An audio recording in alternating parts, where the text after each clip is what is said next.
Terence Crawford says that Shawn Porter isn't his friend, but was his enemy all along.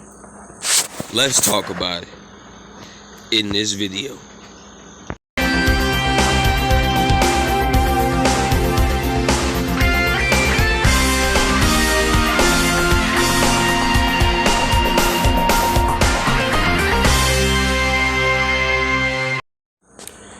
King Jr.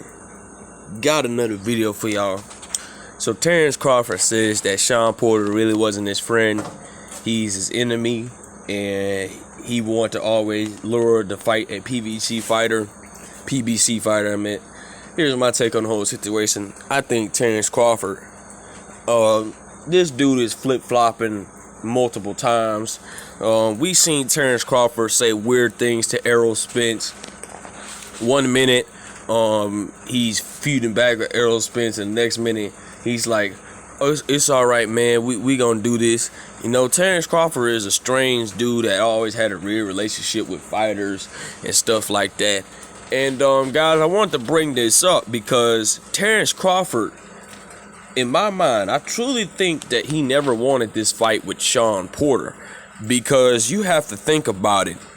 If the WBO ordered this fight, right, and they forced this fight, and Bob Arum wasn't happy about this fight because he believes that Terence Crawford and Shawn Porter isn't a really big money fight and it won't bring any big revenue. As we said, Bob Arum stated that Terence Crawford, he lost so much money on Terence Crawford, he could build a house from Beverly Hills from scratch. So that ought to tell you something about Bob Arum.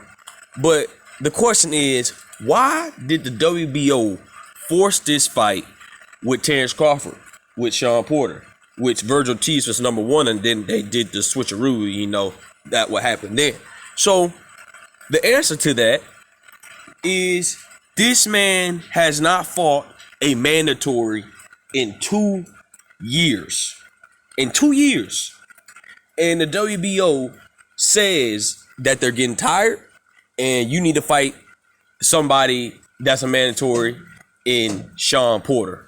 Now, Terence Crawford said he wants to fight the best of the best. Now, if you want to fight the best of the best, why you and your team and Bob Arum didn't push for the big fights that you wanted? Because you have to look back. You have to blame that on your team if you can't get the big fights that you want. And so I don't understand why Terence Crawford didn't try to fight Shawn Porter. And so we're going to go back. Remember, guys, when Terence Crawford said with Pacquiao that the deal fell to Abu Dhabi, they was trying to get $50 million. It's going to be like an 80-20 split. $40 million for Pacquiao and $20 million. No, not $20 million. $10 million for Terence Crawford. Well, they was trying to get a deal done, and the deal wound up falling through because they couldn't come up with the money, and Bob Arum felt like that he couldn't get a return on his investment. And it's funny to me that you say you can't get the big fights. Well, it's funny to me that Manny Pacquiao got a big fight with Errol Spence Jr. until Errol Spence Jr. was hurt, and he wound up fighting Yadern Ugas, you know? So there is no excuse, Terence Crawford, why you do not want to fight the best of the best. And, you know, I believe Bob Arum would have maybe made a deal with Errol Spence Jr. if y'all would have pushed for that fight a little bit early. But Shawn Porter, like Bob Arum says, he only worth $1 million. No, Shawn Porter ain't worth no $1 million, man. Shawn Porter is a high prize fighter. He has arguably one of the best resume in boxing today. So Shawn Porter is worth more than people think he is. But the question is, why did Terence Crawford take so long to fight a mandatory in the WBO for 2 years? Well, that ought to tell you, Terence Crawford, it's your team. It's your team that is holding you back from these big fights. Because if you think about it, you always got Bomac in your ear, you got the trainer, other trainer in your ear, you got this guy in your ear, you got your lawyers in, you got all these people in your ear, and you getting so colluded by it, you just do whatever you want. It's like, oh, I want to fight this guy. I think this guy all right. I think this guy better than Shawn Porter. I think this guy better than Keith Thurman. So let me build up my resume. No. Terence Crawford, you know what you was doing from the jump. You knew what you was getting yourself into when you signed with Top Rank. You knew the possibility of what Bob Arum was going to throw at you. You knew that. And I truly believe you didn't want this fight with Sean Porter, because this was way back in the early stages of 2021. And Terence Crawford said that if all plans fell through, you will be the next option I look to. And Sean Porter, after the Manny Pacquiao situation, which I explained, after the Manny Pacquiao situation fell through, Sean Porter comes out on Twitter and said, "Hey, Terence Crawford, we need a fight. The fans is hungry for it. We need a fight." And so Terence Crawford wants to say, "You really tested me. Please stay on standby." And so when he said that, and you knew that you wasn't getting the Manny Pacquiao fight, why in the world is you was still trying to push for that fight, and Sean Porter was right there trying to fight you? That makes no sense. And you know what? I'm glad the WBO stepped in.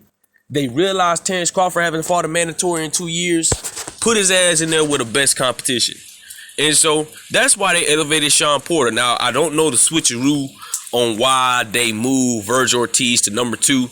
I feel like that Virgil Ortiz would have got stopped, in my opinion. I don't think Virgil Ortiz ain't ready. He's still a young fighter in development. He's going to get much better down the road, but Virgil was not ready for Terence Crawford. That's just a whole nother level, in my opinion, guys. But I'm glad that the WBO pushed this man to fight somebody, because this man, you could have fought the best of the best. You could have fought mandatory after mandatory in the WBO, the best of the best.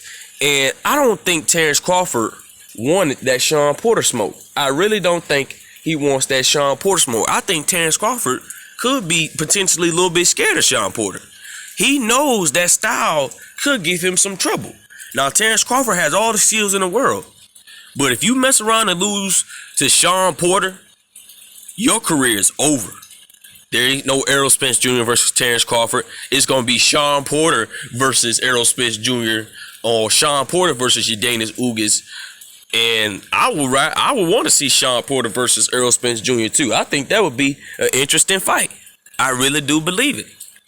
But point of the matter is, guys, Terence Crawford says that Sean Porter is his enemy and they was never friends. I don't understand, guys. Maybe Terence Crawford, like he said, he planned on luring the PBC fighter fight over here. It is what it is.